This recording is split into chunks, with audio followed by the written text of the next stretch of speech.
بسم الله الرحمن الرحيم. الحمد لله رب العالمين، وأفضل الصلاة وأزكى التسليم على المبعوث رحمة للعالمين وعلى آله وصحابته أجمعين. اللهم تقبل منا الصيام والقيام، واجعلنا اللهم من عتقائك من النيران برحمتك يا حنان يا منان يا رحيم يا رحمن. أما بعد، إخوة الإيمان، السلام عليكم ورحمة الله وبركاته.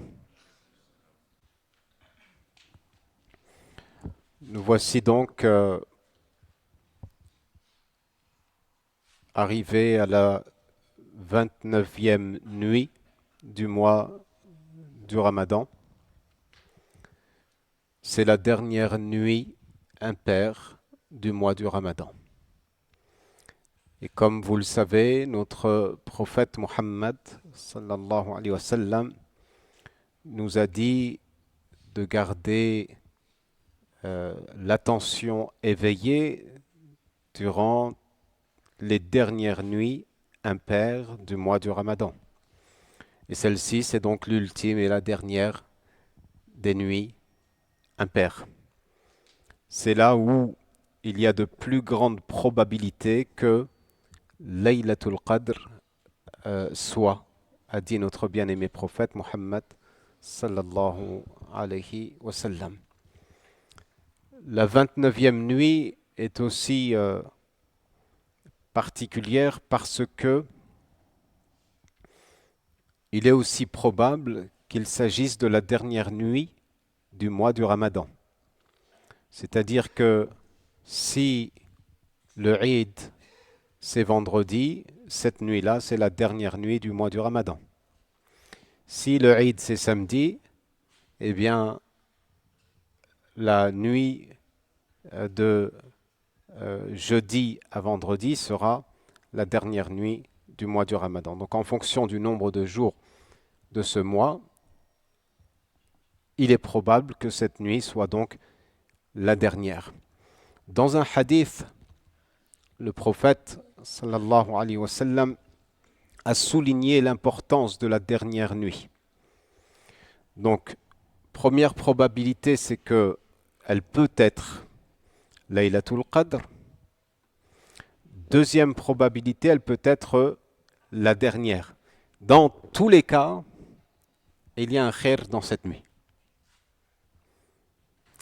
Et le prophète sallallahu alayhi wa sallam, en mentionnant la dernière nuit du mois du Ramadan, il est rappelé dans un hadith discuté sur son authenticité que durant cette nuit, Allah tabaraka wa ta'ala délivre du feu de l'enfer des personnes en nombre égal à tout ce qu'il a délivré depuis le début du mois du Ramadan. Donc ce qui veut dire que il y a un mérite énorme à la dernière nuit du mois du Ramadan.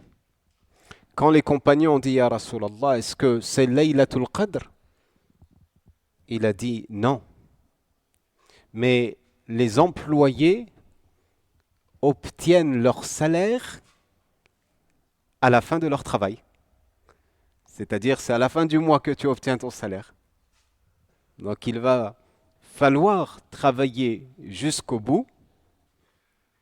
Et donc, comme je vous l'ai dit, probablement que cette nuit est la dernière.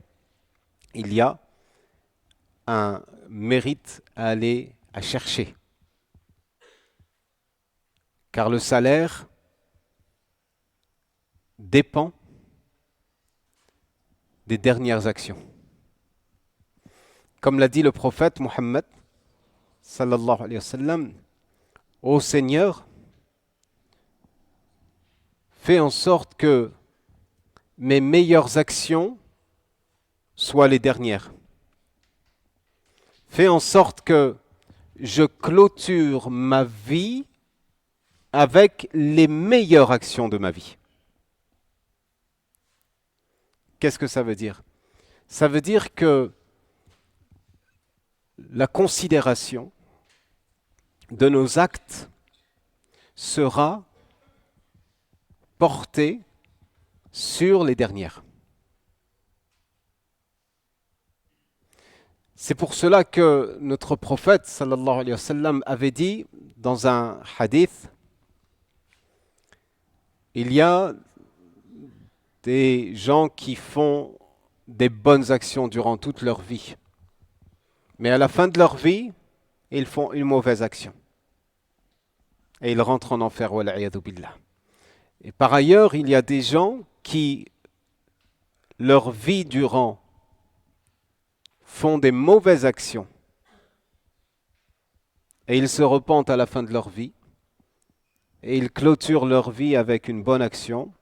Et cela, Allah tabaraka wa ta'ala les fait rentrer au paradis.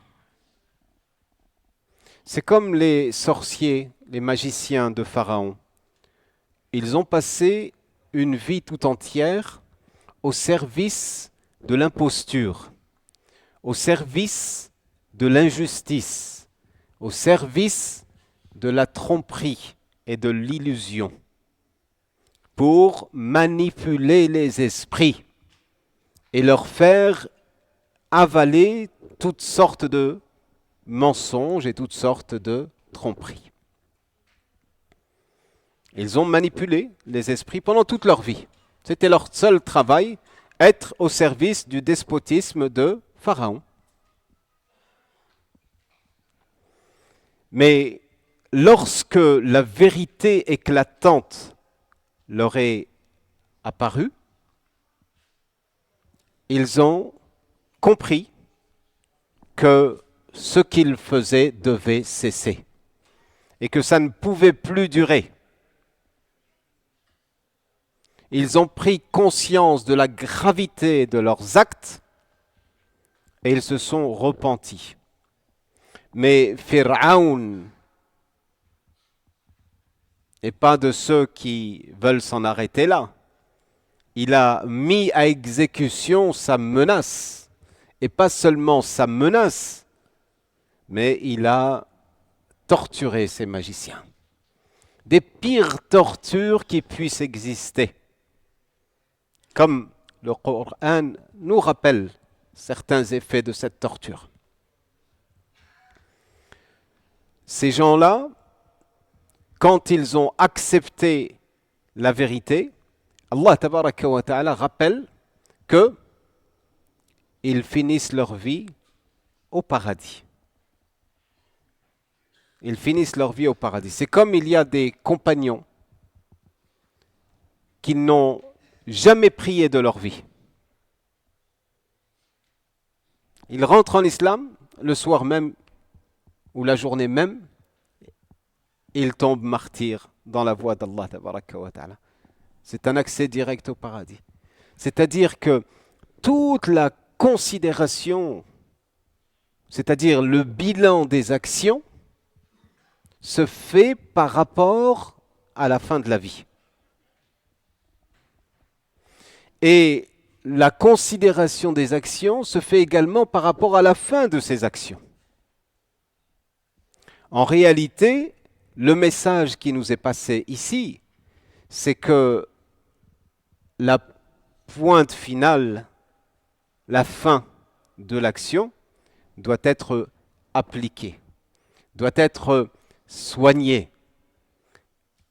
En d'autres termes, quand on fait un marathon, tu dois donner tout ce qui te reste comme puissance et comme énergie à la fin, pour que tu arrives avant les autres. Là, nous sommes dans le champ de la concurrence.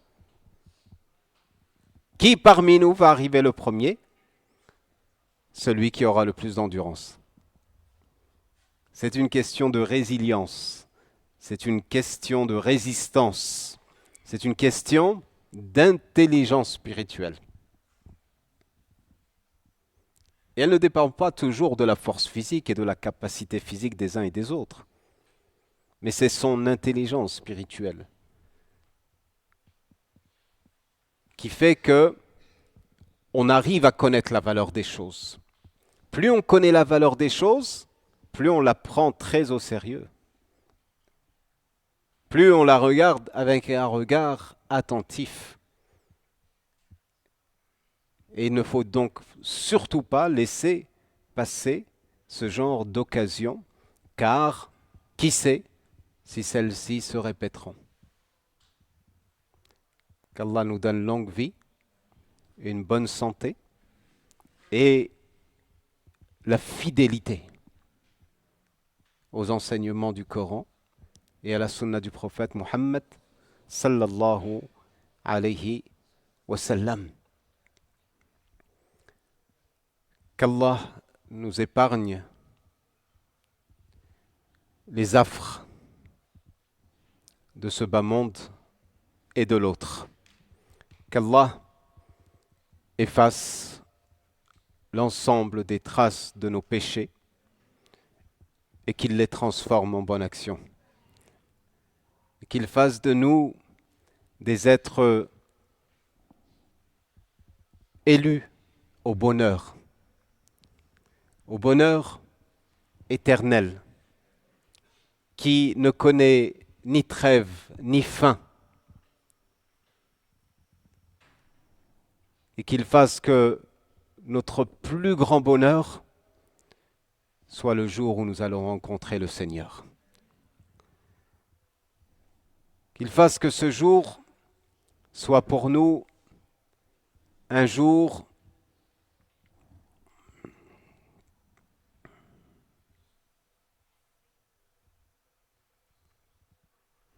où il sera satisfait de nous, où il nous dira: mes serviteurs, vous n'avez aucune inquiétude à avoir, aucune tristesse, aucune affliction, aucune peur. Vous êtes en sécurité, vous êtes en paix. Entrez donc dans la demeure de la paix. Dar as-salam. Allah yaj'alna minhum ya rabbil alamin. Sallallahu wa sallama wa baraka ala nabiyyina Muhammad wa ala alihi wa sahbihi ajma'in. Subhana rabbika rabbil izzati amma yasifun. Wa salamun ala al-mursalin walhamdulillahi rabbil alamin.